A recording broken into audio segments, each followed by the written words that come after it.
Hello, everyone. I'm so excited to introduce the panelists for Ask the Experts Inclusive Leadership, Building Your Inclusive Leadership Style. Welcome, Karen. And Lonnie, if you want to go mic on, cam on, then you'll be up on the stage as well. How are you doing today, Karen? Doing great. I mean, it's been 3 days and energy's still up, which is awesome. Yeah, we're super excited for it. Okay, so we'll give Lonnie just one more second. Lonnie, mic on, cam on at the bottom. Let's see. And we'll jump right into a question for you, and then we'll maybe what I'll do is just intro really quick, and then when Lonnie comes on, she can intro. So hi everyone, Karen Fazio, and my day job is with Microsoft. I am the director for worldwide partner marketing, so it means that I get to work with hundreds of thousands of businesses who are making a difference in tech and bringing great solutions to market to customers. And I work with the team. My team is responsible for all of the ways that we communicate with partners and get them excited about working with Microsoft, and help to bring all of these great resources and things that we develop as a company to the ecosystem. One of the things that I'm really excited about that I get to work on now is how we are going to increase representation in our ecosystem at large. We're doing some great work around addressing racial injustice and trying to make sure that we've got more community engagement and more things that we can do inside of local economy, inclusive local impact, inclusive economic prosperity, all the things that help us to become stronger, better global citizens, and hopefully making a difference against those UN SDG 2030 ambitions. Great. Lonnie, would you like to introduce yourself? Tell us who you are, what you do, and all of that? Absolutely. Can you hear me okay now? Yeah, great. So hello, everyone. I am Lonnie Phillips. I am the Vice President of Channel Sales for Microsoft. And I get the esteemed pleasure of working with our partners. I own that co-selling relationship where we go to market together, where we help our customers reach their business outcomes with our joint solutions and services. So it's an incredible role that I have at Microsoft. And that is my kind of like the full-time job. And I would say a lot of people see that I do a lot of stuff on the side. So one of the things that I've really been driven to do is just really give back and make a difference in the world. I feel like I've spent so many years working hard, grinding it out. Now it's time for me to just take a pause from time to time and pay it forward. And so you see a lot of work that I'm doing on the side to just try to give back to so many. That's great. So for you in the audience, we're going to take all your questions today. We have about 45 minutes. So post in the chat, post in the Q&A section, and we will get to all of them. But let's start with a question. How would you define inclusive leadership? And Lonnie, let's start with you. So this is one of those words and terminology that sometimes is very hard to define because I think it's multi-layered. If I had to simplify it, I would say it's leading across differences, but it's even more than that. Because for me, when I think about inclusive leadership, it's making everyone feel like they have their voice matters. They feel like they've been seen, and they feel like that they have unique value that they can bring to the company, and I want them to have a sense of belonging. But when I say it at such a high level, I feel like I'm doing it no justice. So let me tell you how I got here, and then I'm going to hand it over to Karen. I experienced what it was like not to have inclusive leadership. I know what it's like to walk in a room and someone sees your name and they can't pronounce it, and they immediately dismiss it and want to know your nickname. I know how hard you can work, and you can come up with great ideas and someone else takes credit. Or even worse, to try to break into a conversation and can't find a way in. And for me, it was going through all of these experiences and many more that I've seen others go through that I just vowed that I wanted to be more inclusive going forward. And to me, you have to experience it to really begin to start making those small shifts as you lead. So over to you, Karen. How do you think about it? Yeah, well, Lonnie, I think you've said a lot there about what are sort of at the kernel, right, of what it means to be an inclusive leader, to sort of live inclusive leadership. I'm with you on all of that, and just maybe to add an additional dimension, I think inclusive leadership is about constantly questioning sameness. That you are not even just like sameness of the business, sameness of the problem statement, sameness of the what we believe is the opportunity space, but it's also about like the sameness of who's around you in the room, sameness of the ambition. Like why can't we sort of bring in and be the alchemists of something better, of something more powerful that we can unlock between many diverse perspectives. So in a lot of ways, I think an inclusive leader is almost like a great experimenter, someone who's very comfortable in the unknown and seeks it out. And in doing that, not only from your own point of view, but in seeking out differences from the people around you at every layer, at every facet of your community or the constituents that are around you. Beautifully stated. Karen, I love how you said constantly questioning sameness. How does someone do that actually? How do you put that into practice? What's the first step to doing that?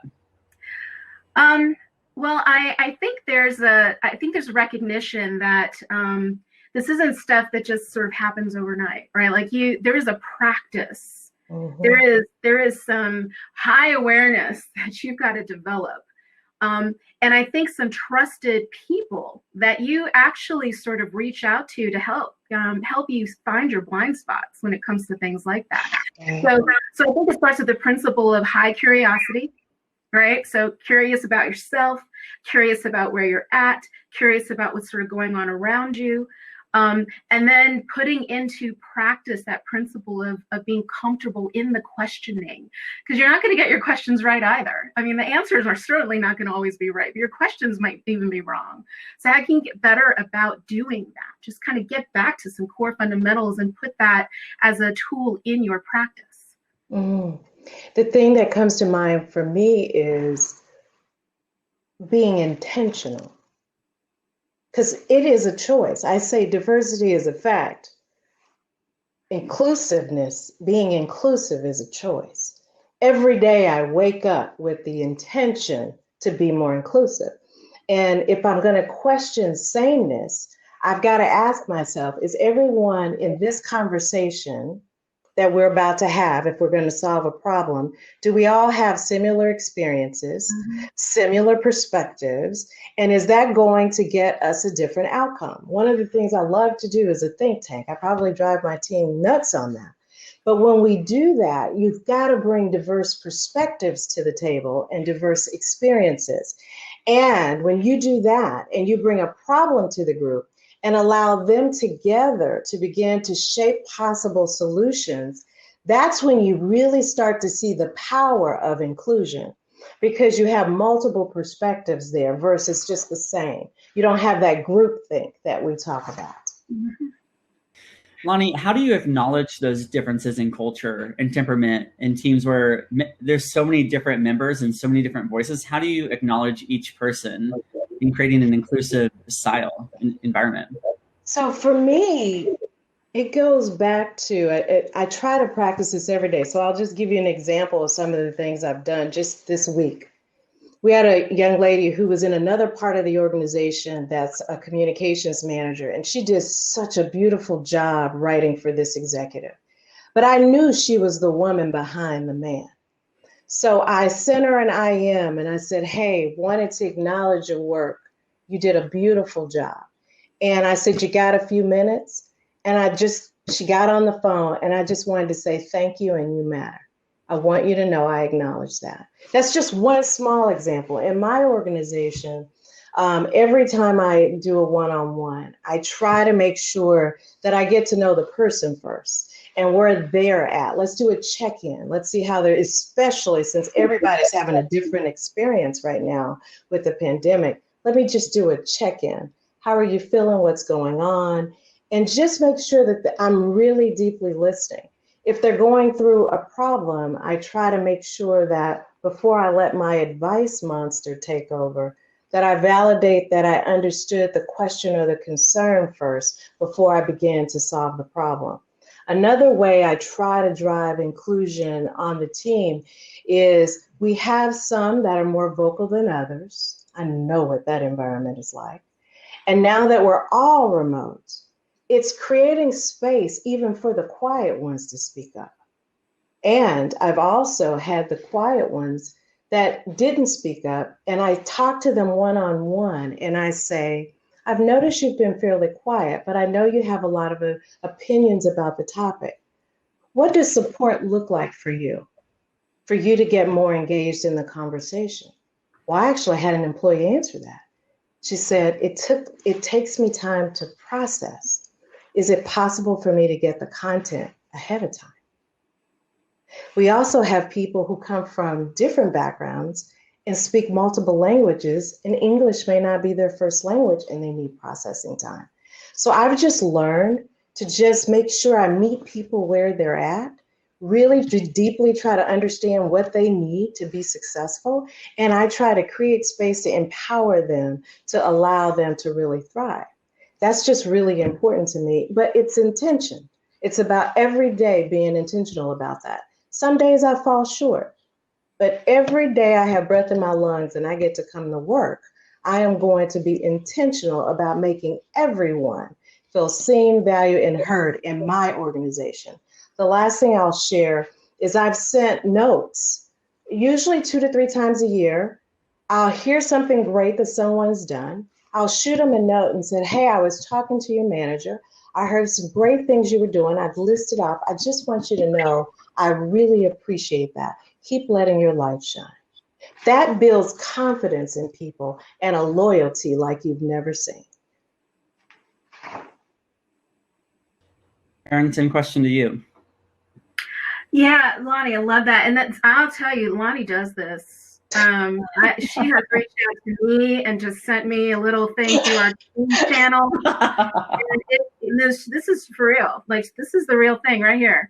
So the other thing that I'll say, just maybe additive, I think there's a value in a leader setting the tone and creating the space, like holding space to be able to bring out stories and perspectives, acknowledgments that don't just come from you. Sure, yes, they should come from the leader, but can be recognized through each other. One of the things that we started doing on our team are what we call just sort of shout outs, right? And not only do I think it creates energy, right? It creates some energy, but it's been so wonderful to hear a peer acknowledge another peer in the group setting, and how impactful that is to know that somebody across your team also sees you, also sees the work that you're doing. You're feeling the impact in the moment. It's like creates all this real authentic dialogue, inclusive communications that I think is an easy practice that anyone can do. But the leader has to set the tone, right? The leader has to say, we want to call that into our meeting now. Thank you very much. And this is going to be an important part of how we connect with each other. Wow. The other thing I was thinking about is like shared experiences, lived experiences. So as a small, but I think impactful thing we did just over the holiday season is we asked people to share their holiday traditions. Mm-hmm. And we had someone share, in their family, they've had some Norwegian traditions that were really fun to share, some Hispanic traditions that, we sort of got to learn from. So I think that's another way to just represent a space, right, where we can sort of even celebrate and acknowledge these sort of different perspectives that we have for a shared experience. Yeah. You made me think about something. I was beautiful, by the way. We do something similar, which is around celebrating differences, right? And trying to, invest in our own learning around different cultures and perspectives. But I was thinking about, as an inclusive leader, one of the things that I've realized is a lot of people come to work because they have to earn a living, right? But people are broken. A lot of them have so many spaces within them that are broken, so confidence is shot. So one of the other things I think we need to do as inclusive leaders is really invest the time in getting to know individuals and what strengths they have. And once you figure out what those strengths are, figure out how to activate them and leverage them within your organization to help you accomplish goals. Because one thing I do know, some people call it the superpower. When you talk to people from a space of their strengths, I'm telling you, there's a joy and a confidence that begins to show up, and you will be amazed at what they will accomplish. But if they feel like you're constantly focused on the areas where it's not their strength, and they feel constantly, I had a peer say to me recently, it feels like going behind a woodshed and getting scolded by your father.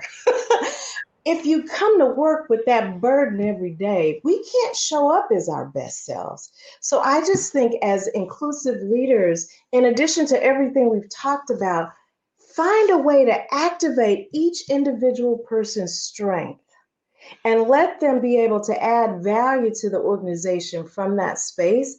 And I think you'll be amazed at what will unfold in front of you as well. That's so true, Lonnie, because I mean, we've been in this game a little bit. There has been, many, many years of feeling like who you are and the way you do it isn't right. Because you're not coming at it from dominant culture, right? You're coming at it very differently with all kinds of other stuff, and I'm going to use the word maybe trauma, yes, that you've experienced in certain environments, especially when there's high visibility things going on, a lot of positional power stuff going on. And I think, for those of us who have been through it, we know what that feels like, and know also what it feels like when you have been supported and holding on to that while you're kind of stepping into, other realms of influence. And I have to say, like, those moments are the things that, I hope that we can foster in our people every day, because we want them to be those kinds of leaders going forward. Right. So before we transition to building a program of inclusion, I want to talk about, how do you hold the line between being inclusive of all voices and not enabling and amplifying the white male voice that takes up so much space already? How do you balance everything and make it an equitable, environment for everyone? Wow. And Lonnie, I'll let you take that one first. For me, it is still majority white male. So I don't know that I'll ever have balance. I think balance is overused sometimes because it's hard.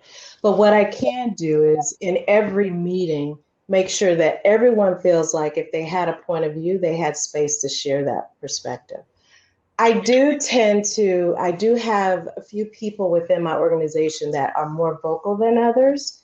And so the ones that are more vocal, if I see that they're not taking the signals, the soft signals I'm trying to send in the meeting, where I'm trying to, hey, let's wrap that up and let's give so-and-so an opportunity to speak, then I'll pull them aside later and say, hey, I love when you contribute, and I want you to continue. I'd love for you to shorten your answers a bit so we can allow more voices to be heard around the table. And that's one way that I've tried to bring that balance. But I think depending on the topic and depending on how much time you have in the various meetings, I just think it's so important for you, if you're the leader of it, to facilitate a conversation and tell them what your intention is up front. I'm right now going through Dare to Lead, and I have another business partner with me, and we're facilitating a group of people. And yes, some are more open than others. And I said up front, hey, I want an intention that everyone who wants to weigh in, that will create space for them. So there would be moments where others would chime in, and I'll say, all right, we've heard from a number of you. Let's pause for a second and allow those that have not had an opportunity to weigh in to be able to speak. And I just sit in the silence. So Karen, 30 seconds on the same topic, and then we're going to move to building programs. Yeah, I think that's where you can you have an opportunity to ask for allyship, and and that can take different forms. One of them might be asking for them inviting a colleague to also comment. So making that a part of active feedback that you can have with that particular person, either in mentorship or in IC level conversations, so that they sort of recognize that it's not something we're actually trying to push on you or diminish you. You have a chance to elevate your influence and your leadership by activating another type of allyship, which could be felt and delivered right there in the room. Right. So we're going to transition into what was the difficult part of implementing a diversity and inclusion program at your company, and what's one actionable item someone can do today or Monday to implement this change in their company. And Karen, I'll let you take this first. Yeah, so I think what might be challenging for some is recognizing that there's a problem, like recognizing there's an opportunity. Sometimes people, they respond by data, right? So there might be some storytelling that needs to be shared around data. You could even maybe present some data. It's like, I've observed that in the organizations that we work with, at least 5% of the people in the room seem to dominate, right? Dominate a conversation, or just something that helps to just create a little bit more awareness of where opportunities really are. Even when people feel like, oh, but we have an all-female team. It's like, well, that's also a condition of diversity that may need to be addressed. There's so many different ways to sort of represent this inclusion narrative. So there might be something to start with that, and then I think also just can you be the catalyst? Like, can you be the voice of insight? Can you establish yourself as someone who curates and develops content and insights and invitations to other communities to help get more connectedness happening around things that can help develop better curriculum or better insights that everybody can benefit from? Wow. Before you go, Karen, what if I'm getting to work on Monday, 8 a.m., what is one thing I can do on Monday to shine a light on building a better inclusive environment? I'll pick something really easy. Share what you learned here during Living Class Summit. That easy. No. That easy. I like it. Okay, Lonnie, you're up. She answered it all. Let's see. I am definitely not a D&I expert by any means. I am just a woman out here who has a big business that I run, and I have just devoted my life to just trying to create high-performing work environments. I will tell you that I do appreciate that when you have the programs and the training. I think that is so important. I think it's also very important to make sure you listen to your people. So if you don't have mechanisms in place for your people to be able to vote on how your organization, what is it like working for your organization? What is it like working for their leaders, and have specific questions around a culture of diversity, appreciating diversity and inclusion. Those are things that I think will give you some additional data to be able to support you. But for me, I love the trainings, especially something that I can do online at any time, because it's one of those things that you never master. You always have, there's always something to learn. And if you don't have employee resource groups, they are powerful. I would get them in place so that it creates community and a sense of belonging for some. So Lonnie, I like how you said that you're someone on a mission at a big company. Yes, I am. So what parts of building an inclusive environment do you think the company is responsible for? And what, as an employee, can I do to really push forward any kind of effort? I think the biggest thing that the company can do is around the vision, strategy, and how we're pushing down accountabilities. Let everyone know this is something we value, and we're expecting everyone to walk the talk. and hold them accountable. I believe that's all they can do in some of these larger companies, in addition to all the programs and all the support they're providing us. It's each one of us as a leader, it's our responsibility to set the tone. And let's just talk about an employee, all the way down to an employee. They have an accountability as well to creating an environment where we celebrate diversity and embrace inclusion. So I just think, for me as a leader, it's my job to create that culture and land that vision that our CEO talks about, make it real for our people in terms of a lived experience on the ground.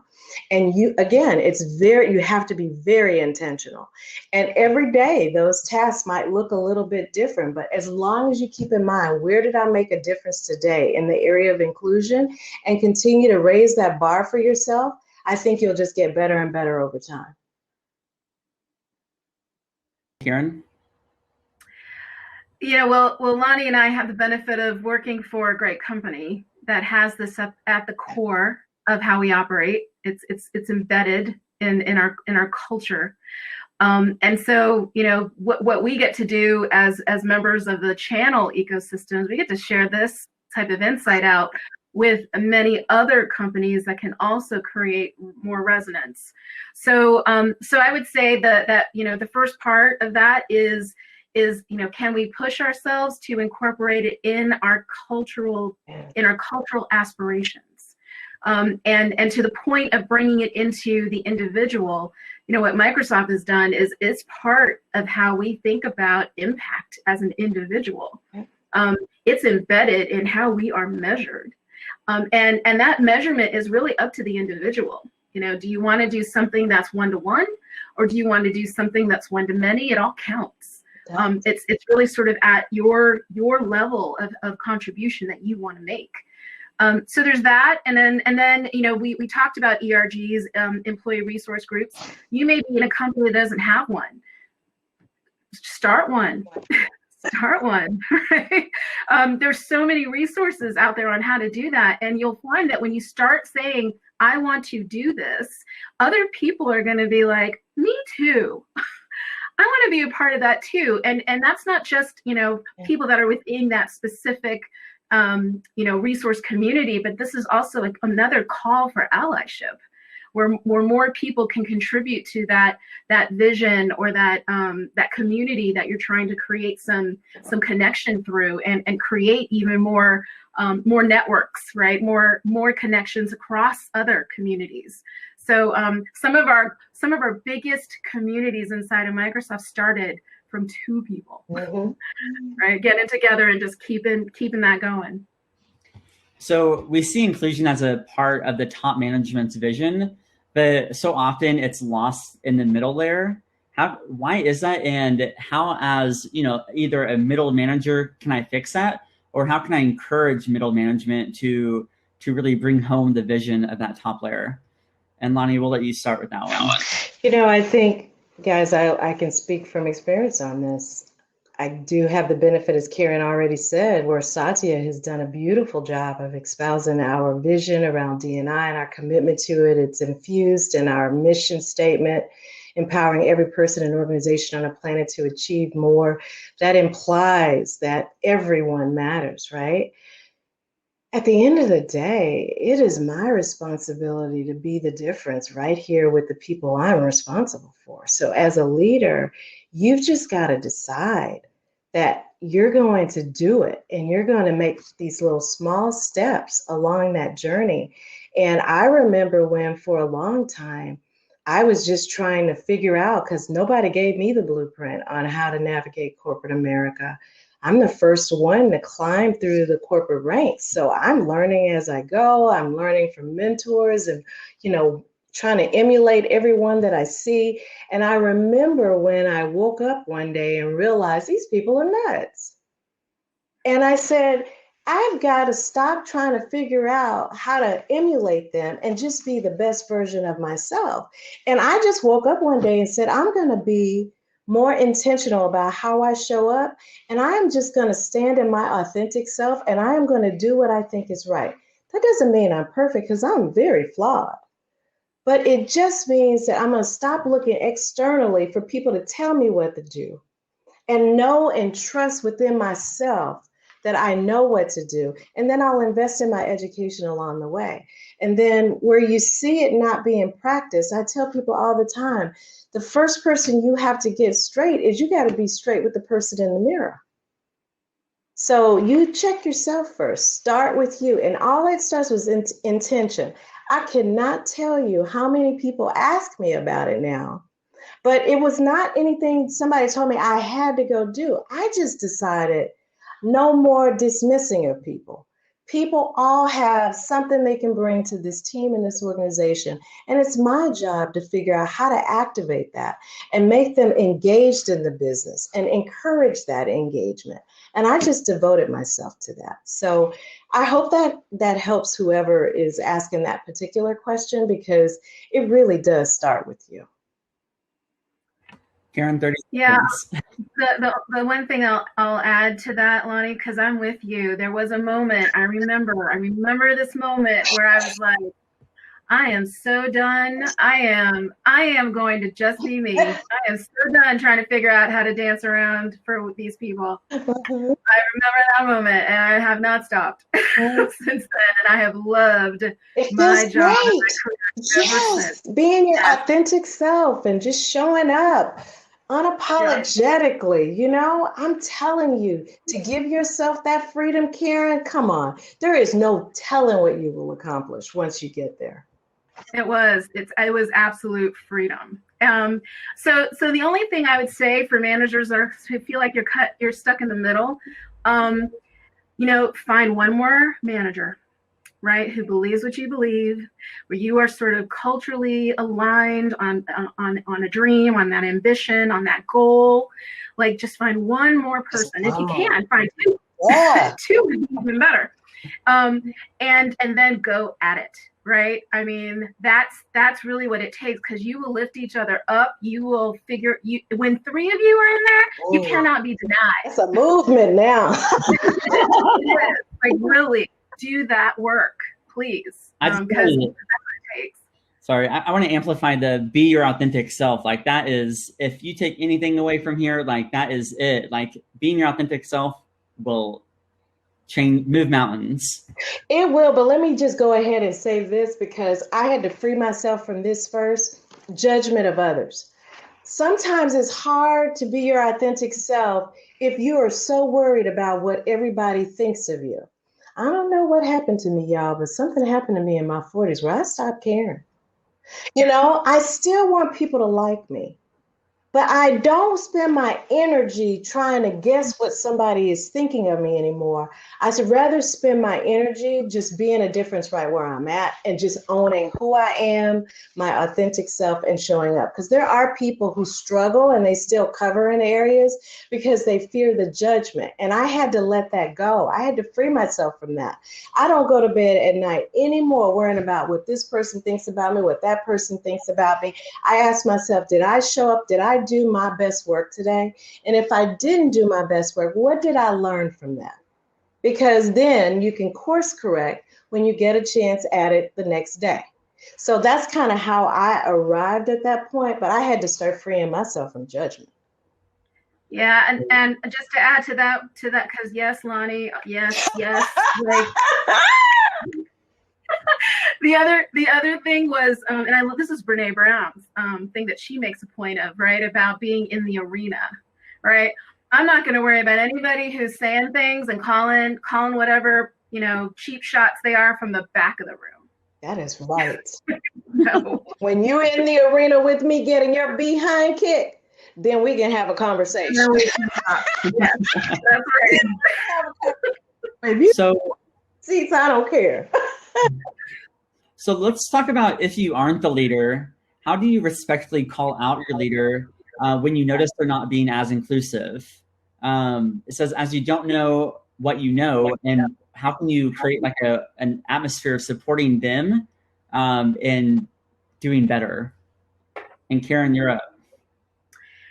Yeah, because I've had to do this. Well, I mean, there gets to the point where I'm like, I live this too much to be sitting here letting this continue to happen. So, and I think it does a bigger disservice for my silence than it is for me to take a risk and create a point of view. So this is the craft of language, right? This is how can you still be inclusive in your language to a leader who needs to hear a diverging point of view. Or maybe they're not quite understanding the impact of their words and their actions in the moment, right? So that's part of that craft, that practice. So I think the first thing is when you are with a leader, new manager, senior leaders, whoever you are working with, they know who you are, right? Like they know what's important to you, and you share that and you express that. When it's time for feedback on things, you actually say, I'd like to add a dimension of inclusion to our strategy here. Then your commentary will build a thread of things that eventually, when you do need to sort of maybe correct something or offer a different point of view to expand that leader's thinking, they know it's coming from a base, like a long base of perspective that you've built up and credibility that you've built up and be able to represent that point of view. And I think that as you're doing that, right, as you're sort of sharing that feedback, like, just also realize that person has had a lived experience of their own, that maybe they haven't had the benefit of someone who is going to be generous with this kind of feedback to them, right? And I think that there's there's a certain level of grace, but then there's a certain level of them knowing that we're not going to let that kind of thing continue. I love it. And you make me think of one thing, because I've also had to do this. The first thing I would offer you is, one, do not do it publicly. Try not to do it in front of everybody. Pull them aside. And I would probably set some time aside to sit down with that person. The way I did it was I basically sat down and you had to build up that courage, because you already know they're going to armor up and they're probably not going to be able to hear you. And I just speak to intent versus impact. When we were in this meeting, I am sure your intention was ABC, but the impact it had on me was DEF. And then pause and see what they say. And in the situation that I was in, it was literally like you let air out of a balloon and it was like, really? Yeah. And that didn't feel so good. And if this leader genuinely values the members on their team and feedback that they give them, then in that moment, it would have been, he actually said to me, he goes, I don't like showing up like that. And I apologize for that. And I want to fix that going forward. Do you have any suggestions for me on ways I could say it that could minimize the impact? Now, that could have played out entirely different, but I can't go in wagging the finger because you're not going to be pleased with the response. But what I can do is own, I'm sure these assume positive intent. This, I'm sure, was your intention, but here is the impact it had on me. And I could just only own the impact it had on me and then see how they respond. That would be what I would add in addition to what Karen said in terms of providing that feedback to a leader. If you speak in that language or in somewhere in that area where you're not necessarily pointing a finger at them and judging them so they don't end up armoring up and attacking, I think they may be able to hear you. Great. So let's talk about blind spots. When we're practicing inclusion every day and we're trying to live the spirit of inclusion, how do you spot your blind spots in understanding we're not perfect, we're human, but how do I improve, those areas where I may not be practicing inclusion every day? Like, how can I focus in on what I'm not doing right and how to improve that? Lonnie, you're up. I would just say you've got to make sure you have a culture where you allow people to be honest with you. You got to get rid of any fear-based culture. You're never going to get the feedback. You've got to make sure. I'm a feedback junkie. I love it. I go searching for it because I really want to make sure if the intention I had landed well, right? Or if there are blind spots, let people feel confident enough to know they can tell you where your blind spots are and that you'll be a student in that moment and go, thank you. Thank you for telling me. Unfortunately, they're called blind spots for a reason. We don't really know it until someone calls it out. But the only way people are going to feel comfortable calling it out is if you create an environment where they feel like that they can be open and honest without any fear of repercussion or judgment negatively against them. And then I also make sure that I, as a person and as a leader, I have a squad. I have a group of people around me that love me unconditionally, but they will call me on my stuff. And we all need people who will speak truth to you, no matter where you are in any organization or what you've accomplished. They will always tell you the truth in love. And you've got to keep those people around you and love on them, listen to them, and continue to grow. Yeah, so I'll just add to that a little bit.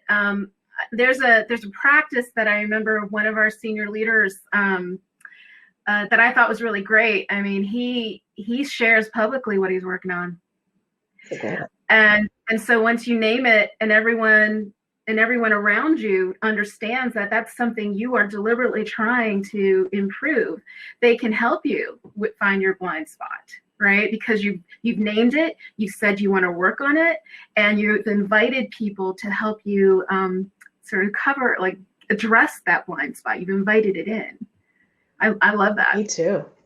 Okay, so we only have about 5 to 6 minutes left. So I'm going to ask each of you a question, and I'll have one of you answer each question. And we just won't go back and forth, so we can answer all of these. Karen, this one's for you. Being included and embraced among women are 2 factors that should be talked about. How can women work together without feeling threatened or seen as competition? Yeah, that to me speaks to this I think a mental model that I'm going to say is flawed, which is scarcity. We believe that there's only a limited amount of opportunity, and we've got to fight each other for it. And I think we should be coming from a place of, something that this whole conference has been about, which is collective power. That means that there's room for all of us. We don't need to compare between us. We need to compete for what's out there, and help define that path together and define the opportunities that all of us can be a part of. So I would kind of back into that and get really curious about what is creating this mindset of scarcity, and address that, attack that. Because once people stop doing this and wasting the energy around that, there's going to be so much more that you can do together. Yeah, collaboration over competition. Yeah. Okay, and Lonnie, for you, this is coming from a manager. How can I guide a young African woman who has been pigeonholed to meet D&I quote, but no one is investing in her growth? Sorry, let me rephrase. Sorry. How can I guide a young African-American woman who has been pigeonholed to meet the D&I quote, but no one is investing in her growth in the company? And she's in tech. So I just had to breathe for a second before I respond, because there's a lot of Black and brown children out there who were there to meet a quota. And they are going through these organizations and they're getting lost and no one's investing in them. And so I would say that's where we need our allies to come forward. I would say the first thing is get to know this young woman and understand what areas she needs development in. And then begin to start trying to identify people that are inside your network or inside the network of people that you know, to see if you can get her a mentor. Then I would say be an advocate for her, to try to get her some additional training and support. It depends on where does she need support. But more than anything, I would get her a strong mentor, and one that takes mentoring seriously And what I mean by that is, like, I really have to limit my mentoring to 10 people a year, because we go in, we have objectives that we're working on, and I spend my time trying to make sure I help them meet their goals, right? And accomplish different things they're trying to learn from me. That takes a ton of energy. So make sure you get someone who takes mentoring serious, who would invest in her and develop her and really help encourage her. And then you just be an advocate, an ally for her within the company to get her the support that she needs. That's how I would probably handle that. Great. Well, I think this has been one of my favorite Ask the Expert sessions. Thank you both so much. I'm going to give you each 1 minute, and I might cut you off at 1 minute because we have a next session to get to. But in this 1 minute, give closing thoughts, give everyone one actionable item. And as a fun question, or a very on-topic question, name one company out there that is in front of your mind when you think, this company is inclusive, this is like my North Star. What company is that for you? And Karen, I'm gonna go with you first. Sure. The one thing I would say to just get yourself going is what's one thought, like one article that you can write, right? That you publish on LinkedIn. It is your unique IP that can speak to your aspect of inclusion. Like, answer the question for yourself. What does inclusion mean to you? Write that article. It can be one paragraph. Put it out there. Now it's in the universe, and watch what happens, right? You're kind of creating that brand identity, that voice for you that you will start building upon from there. So I challenge you to do that. And then go ahead, Lonnie. I think maybe. Nope. And then I'd say that in terms of the company that sort of has inspired me, and I'm going to put Microsoft to the side here. I have to say, like, I love what Salesforce does. I mean, the owner there wrote this book on trailblazers. It's kind of deep within the culture of the company.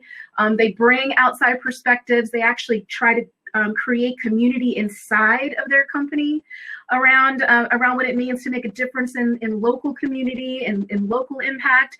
They're one of the companies out there that I think is really something to watch, and they share a lot of their insights out with the public. So that's one. Wow. So for me, I would say the one thing that you could do. So I'm going to speak to all the leaders out there. It's going to feel like a lot of work, but I'm going to say, remember what I said is you have to be intentional. So I would say devote yourself to sitting down and doing a people plan. And as a part of that people plan, I want you to say, what am I going to do to drive inclusion in the workplace? And I want every week for you to hold yourself accountable for landing something on that plan. You don't have to build a plan alone. You can invite people to come together to help you build it. But I would say you need a plan so that you can be intentional around creating that type of environment and culture. So when you ask the question about what company, I had to be honest. First thing I said was, I don't know that anyone has arrived. I have seen evidence of things that other companies are doing that I think they're on the right path. And the one I like, Salesforce, because I've got friends over there. I'm very pleased with what they've done, and Mark Biddinghoff over there. I would say Dove. I don't know if that's the parent company, but the work Dove is doing, to me, it's really speaking volumes to diversity. And I've heard some people really talk about what the environment is like over there. So I think we can learn a lot from them. And I've also had an opportunity to connect with Mattel. And Mattel is doing some really interesting things around D&I within their products, as well as how they're trying to create an environment. So those are just two that I was thinking of right off the top of my head. It's on mute. People today have seen the "you're on mute" from another speaker posted in the chat. I bet a lot of you have. Well, guess what? Oh, well, my video turned off. Women in Cloud has created this amazing new t-shirt. Raisa, please post in the chat. Great. If you guys want to get on this action, "you're on mute," please take a look at our memorabilia shirt online. That was totally, I totally meant to do that. And there we go. My little plug there. Awesome. Well, I wanted to thank you guys so much for being on this panel. It was one of my favorite. I really enjoyed all of your perspectives. The audience, your questions were phenomenal. If you go to womeninCloud.com/get-introduced, you can connect with these two amazing speakers and any speaker we've had. We have one more session today to close out the entire event in 7 minutes for funding, but we will be in this lobby if you guys want to chat with Lonnie or Karen about this topic. Thank you so much, Karen, Lonnie. Before we go, I know they've been taking pictures of us this entire time, so I'm gonna give you both an opportunity to smile while we take a picture. So on my count, I'm gonna go 1, 2, 3, and we're gonna take a picture. Okay? Okay. Sure. 1, 2, 3. Perfect. Well, we're gonna go back to the floor, everyone. Thank you so much. Thank you. Thank you.